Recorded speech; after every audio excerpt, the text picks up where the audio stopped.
Цасангоо ба 7 одой. Эрт урдын цагт хааны хатан нэгэн охин төрүүлжээ. Тэр охин нь цас шиг цагаан царайтай улаахан уралтай байв.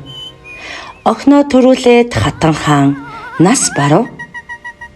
Энэ явдлаас хойш олон жилийн дараа хаан дахин гэрлэж гинэ.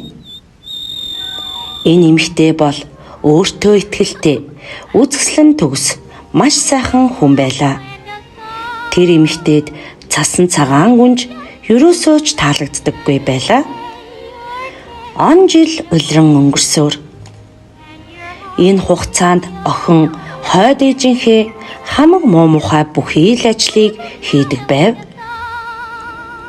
Хааны шинэ эхнэрт нэгэн шидэс толь байдаг байжээ.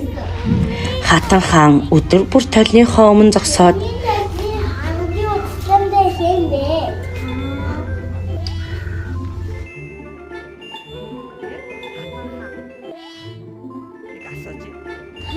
Төлний хангуу үзсэн байх юм бэ.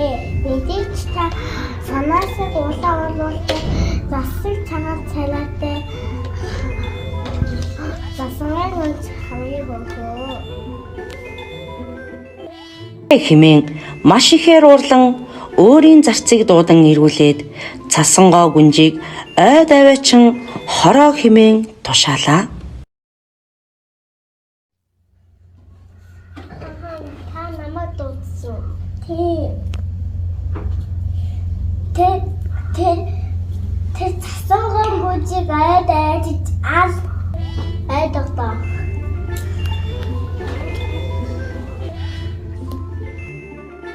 Ачиж хороохыг оролцсон боловч зүрх нь хүрсэнгүй тул цасан цагаан гүнжээс ийхүү гуйлаа.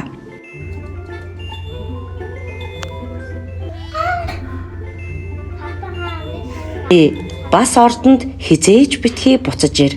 Тэгэхгүй бол хатан хааны тушаалыг биелүүлээгүйгээд намайг яллна гэж хэлээд охиныг орхин явлаа. Охин модны тайрцсан дээр суугаад ойн зургас руу ширтэн хоцорлоо. Гэнэт нэгэн жижигхэн байшингийн хажууд очоод хаалгыг нь онгойлгон байшинд орлоо. "Орой минь дээ, хүн байна уу?" гэж ээлдгээр асуусан боловч хинж хариулсангүй. Тэгээд хажуугийн өрөөнд ортол жижигхэн ор байлаа.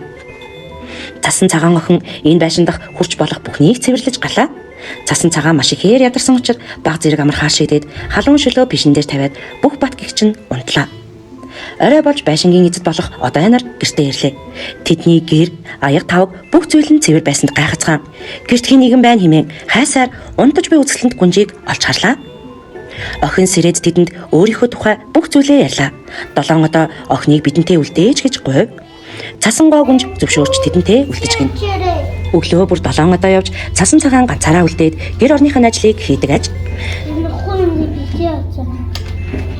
Энэ хүн битээ атаарай. Гүртөрөө. Энэ хүн битээ атаарай.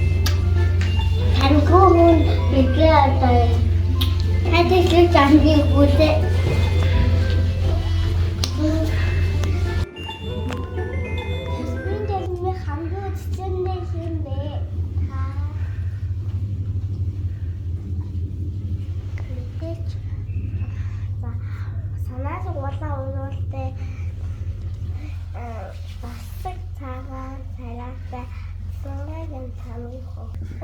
Тэч өгсөн сүдээ хөөгүй.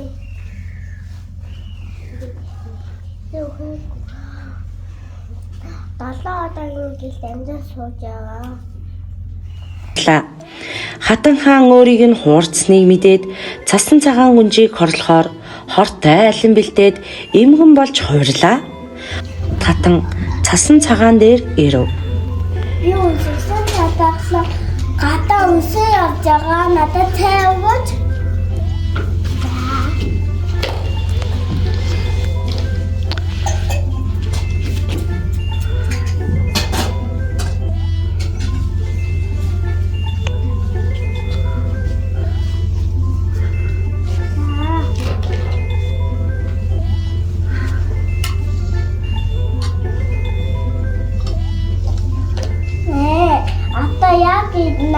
маа.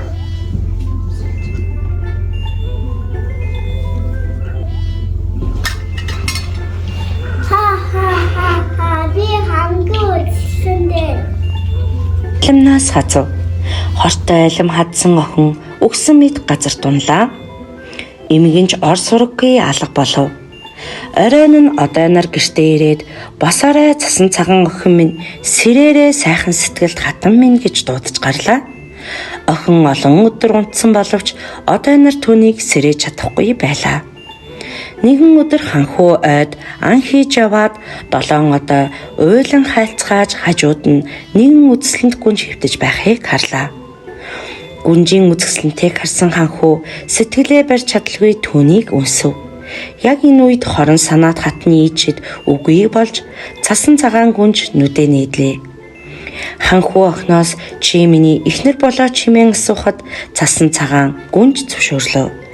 Энэ цагаас хойш ханхуу цасан цагаан гүнж хоёр 7 одоо нарын хамт хөгжилтэй, ад жаргалтай, сайхан амьдрах болжээ.